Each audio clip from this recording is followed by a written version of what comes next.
जय गुरुदेव।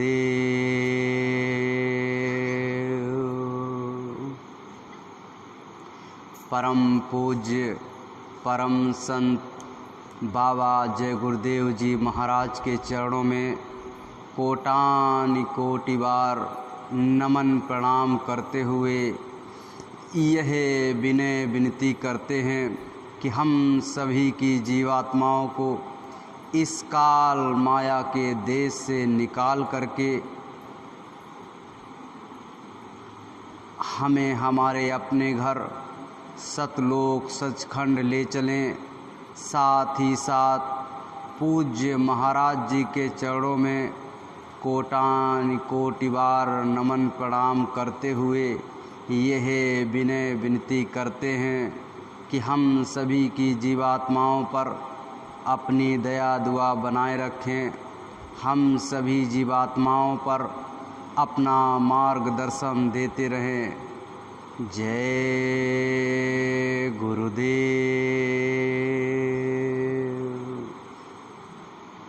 प्रेमी भाई बहनों, यह मानव जीवन हमको और आपको बड़े सौभाग्य से मिल गया। इस मानव जीवन की हमने और आपने कीमत को अभी समझ नहीं पाया। अत्यंत कीमती यह मानव जीवन हमको और आपको सही रास्ता उस परम पिता परमात्मा ने दिखा दिया कि ये रास्ता है, इस रास्ते से अपने इस मानव जीवन का कल्याण कर लेना है। इस मानव जीवन को हमको और आपको सही जगह लगा देना है। हमने और आपने पता नहीं कितने युग बीत गए, अपनी सांसों को ऐसे ही व्यर्थ कर दिया।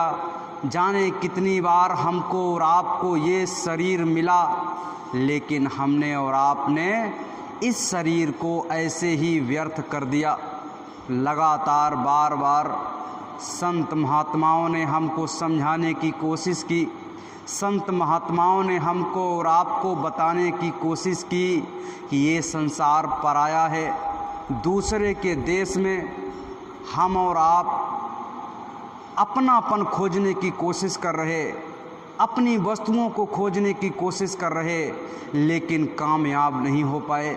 बहुत बार हमने और आपने दुकान, घर, मकान, खेती, पैसा, रुपया, रिश्ते नाते, लड़के बच्चे, ये सब कुछ इकट्ठा किया, लेकिन एक समय आया कि आपको सब कुछ छोड़ करके इसी संसार में जाना पड़ा। इसका क्या कारण है? हमको और आपको सोचना चाहिए। यह मानव जीवन हमको जो मिल गया, क्यों मिल गया, कैसे हम यहाँ से निकल सकते हैं? उस परम पिता परमात्मा ने बड़े सौभाग्य से हमको और आपको यह मानव जीवन दे दिया। तो प्रेमी भाई बहनों, उस परम पिता परमात्मा ने ये जो संत महात्मा आते हैं इस संसार में, उन संत महात्माओं ने हमको और आपको अपने शब्दों के द्वारा बताया है।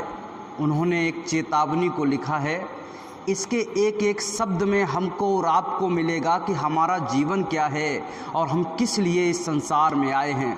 उन्होंने कहा है, रहनो नहीं अमर शरीर, ये शरीर नर धोखे में मत रहे जइयो। वो बता रहे हैं कि ये जो आपका शरीर है ये अमर नहीं है।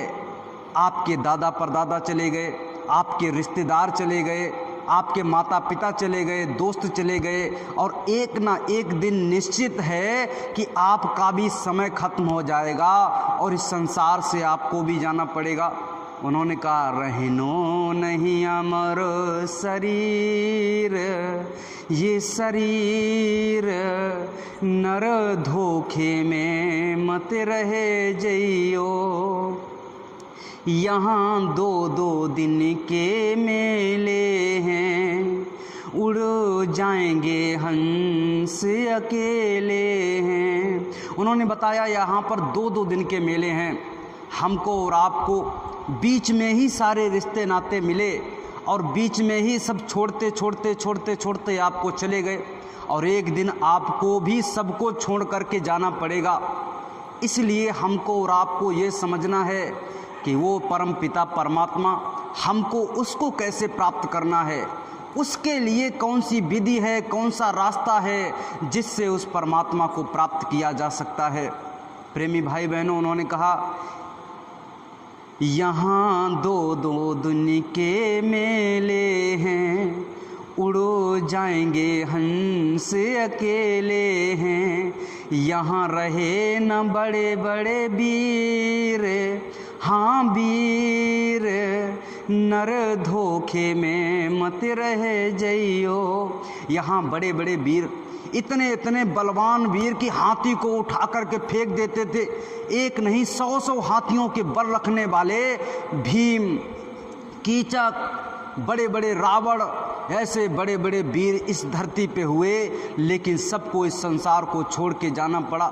उनको जब व्यक्ति देखते थे कहते थे इनको तो कोई मार ही नहीं सकता, ऐसा कोई धराधाम पे पैदा नहीं हुआ है जो इनको मार सके, ऐसा कोई काल नहीं है कि इनके प्राणों को हर सके। काल भी उनसे डरता है, डर भी उनसे डरता है। ऐसे ऐसे महाबली, और उनको भी इस धराधाम से जाना पड़ा, अपने इस शरीर को छोड़ करके जाना पड़ा।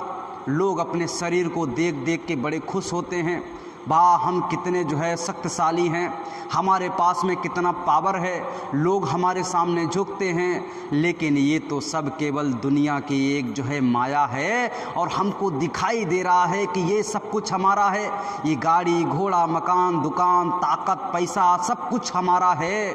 लेकिन जो है एक समय वो आएगा कि आप सब कुछ छोड़ दोगे। उस समय को सोच करके अगर आप चलना प्रारंभ करोगे तो एक एक दिन आपका बहुत महत्वपूर्ण हो जाएगा। आपको समझ आने लगेगा कि वास्तविक रूप में हमें करना क्या है, आज के दिन करना क्या है, कल के दिन करना क्या है, कौन से शब्द बोलने हैं, कौन सी भाषा का प्रयोग करना है, कैसे हमें अपने आसपास के लोगों से व्यवहार करना है। ये सब कुछ धीरे धीरे धीरे धीरे हमारे अंदर में उत्पन्न होने लगेगा। जो ज्ञान आपके अंदर में नहीं है वो ज्ञान धीरे धीरे धीरे धीरे आपके अंदर में उत्पन्न होने लगेगा कि वो परमपिता। सारा ज्ञान पैदा कहाँ से हुआ है?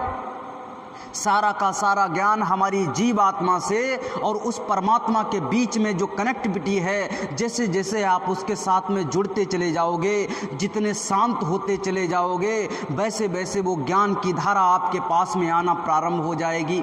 प्रेमी भाई बहनों, वो जो है महाप्रभु आगे कह रहे हैं, संत महात्मा आगे कह रहे हैं, झूठी है ये महल अटारी, झूठी है पतिव्रता नारी।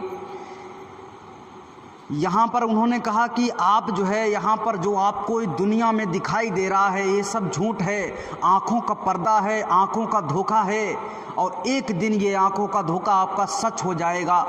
और उस सच जिस दिन आपके सामने आएगा उस दिन आप उसको बर्दाश्त नहीं कर सकोगे। पहले से हमें सजग होना पड़ेगा, पहले से हमें खड़ा होना पड़ेगा। जब तक हम पहले से खड़े नहीं होंगे तब तक आप जो है उस चीज़ को समझ नहीं पाओगे। हमें पहले से मालूम है कि मृत्यु आएगी, हमें से पहले से मालूम है कि ये जो है दुख आपत्ति आ सकती है, तो हम पहले से सजग होते हैं, पहले से कुछ ना कुछ रुपया इकट्ठा करके रखते हैं, कुछ लोग बना के रखते हैं अपने कि भैया ये हमारे दुख आपत्ति में हमारे साथ में काम आएंगे। और हम पहले से सोचे कोई बात नहीं, जब आएगा तो देखा जाएगा। जैसे बरसात आती है, ये बरसात का मौसम इस समय है, और बरसात आने से पहले हम लोग क्या करते हैं कि भैया बरसात आने वाली है, अपने छप्पर को छा लीजिए, छत चू रही है तो उसमें मसाला लगा लीजिए, यानी हम अपने रहने की व्यवस्था पहले से कर लेते हैं, क्योंकि हमें जो है मालूम है कि आगे बरसात आने वाली है। जब हमें मालूम है कि संसार को छोड़ के जाना है, जब हमें मालूम है कि ये संसार में कोई सार नहीं है।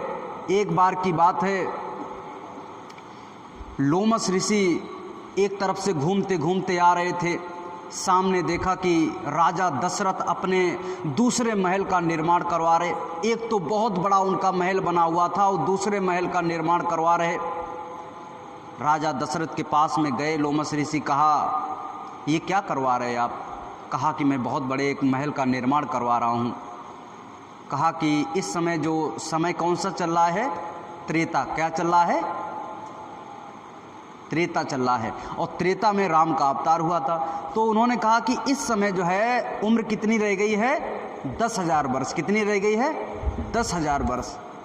और हमारे ये देखिए रोम रोम, जितने हमारे शरीर में एक एक रो है, एक एक रोम है, एक एक बाल है, ये जो है एक बाल जब गिरेगा तो हम एक कल्प जो है, एक बाल हमारा जब गिरेगा तो एक जो है हम एक कल्प तक हम जीवित रहेंगे एक बाल में, इतनी हमारी आयु है। और हमारे देखिए अभी केवल पैर से नीचे, एक पैर के नीचे के केवल अभी बाल गिरे हैं, और मैंने अभी तक अपने लिए झोपड़ी नहीं बनाई है। कहने लगे क्यों? क्योंकि इस संसार को छोड़ करके हमको जाना है, ये हमें ज्ञान है। तो हम क्यों ये फालतू में इकट्ठा करें, क्यों हम झोपड़ी बनाएं, क्यों हम दुनिया भर की चीज़ों को इकट्ठा रखें। जितने हम सीमित रहेंगे, आपने देखा होगा, आपने अनुभव किया होगा कि आप मंदिर में जिस समय आकर के बैठते हैं उस समय आपका सुमिरन, ध्यान, भजन, उस परमात्मा से प्यार बढ़ जाता है, ज़्यादा हो जाता है। और आप रूम में रहिए, आप ऐसी जगह अपने घर में रहिए, वहाँ पर उस परमात्मा के साथ में उतनी कनेक्टिविटी आपकी नहीं हो पाती। उसका कारण क्या है? यहाँ की जितनी भी वस्तुएं हैं, सारी वस्तुओं में आकर्षण छिपा हुआ। क्या छिपा हुआ है? आकर्षण छिपा हुआ है। लॉ ऑफ अट्रैक्शन यानी आकर्षण का सिद्धांत तो वहाँ पे काम करता है। आपने उनको देखा, आपके आसपास जो वस्तुएं रखी हुई हैं, सोफ़ा है, आपके फ्रिज है, और भी दुनिया भर की चीज़ें हैं, तो ये लॉ ऑफ अट्रैक्शन का काम करती हैं। और ये जो मंदिर है, मंदिर में क्या है, आपके पास में कोई भी सामान नहीं रखी हुई है घर की, केवल आप स्वयं आए हो और उस परमात्मा को प्राप्त करने के लिए। तो यहाँ पर आपका उसके साथ में कनेक्टिविटी और मजबूती तरीके से जुड़ जाती है। इसीलिए जितनी कम सामान होगी, आपने देखा होगा जितने त्यागी और तपस्वी होते हैं उनके पास में ज़्यादा सामान नहीं होती। वो तो केवल अपने ज़रूरत की चीज़ें रखते हैं कि इतने में हमारा काम हो जाएगा। एक बार की बात है, गुरु महाराज साधना को कर रहे थे, साधना के पथ पे चल रहे थे। लोग आगे से आ जाते हैं, बताने लगते हैं, कहने लगते हैं कि देखिए आपका जीवन कैसे चलेगा, बिना पैसे के, बिना पावर के, बिना घर द्वार के आपका जीवन कैसे बिताओगे। गुरु महाराज ने कहा, गुरु की मौज में हम रहते हैं, लेकिन जो है लोग जब कहने लगते हैं, आगे से आपको गिराना शुरू कर देते हैं, तो आदमी का दिमाग जो है बट जाता है। कैसे? एक बार की बात है, एक पंडित जी थे, देखा कि चौथा ठग बैठा हुआ, और जैसे ही चौथे ठग ने कहा, पंडित जी प्रणाम, कि प्रणाम। अरे पंडित जी, हमारे घर में चोर बोर आ जाते हैं, उनसे बचने के लिए मैं सोच रहा हूँ कि कुत्ता पाल लूँ। अब पंडित जी के दिमाग में चलने लगा, मुझे लग रहा है ये कहीं ये तो नहीं कहने वाला ये बकरी कुत्ता है, कि ये आप कुत्ता कहाँ से लाए, मैं भी ऐसा कुत्ता अपने घर पे रखूँगा, चोर ओर को जो है भगाने के लिए काम आएगा। अब जैसे ही कहा कि कुत्ता है ये, वैसे ही उन्होंने बकरी को छोड़ दिया। कहने लगे, मुझे लग रहा है मेरी आँखों का धोखा हो गया है, मैंने अपने घर से कुत्ते को नहीं, बकरी को नहीं, बल्कि कुत्ते को पकड़ के लाए थे, और वहाँ से वो चल दिए। बकरी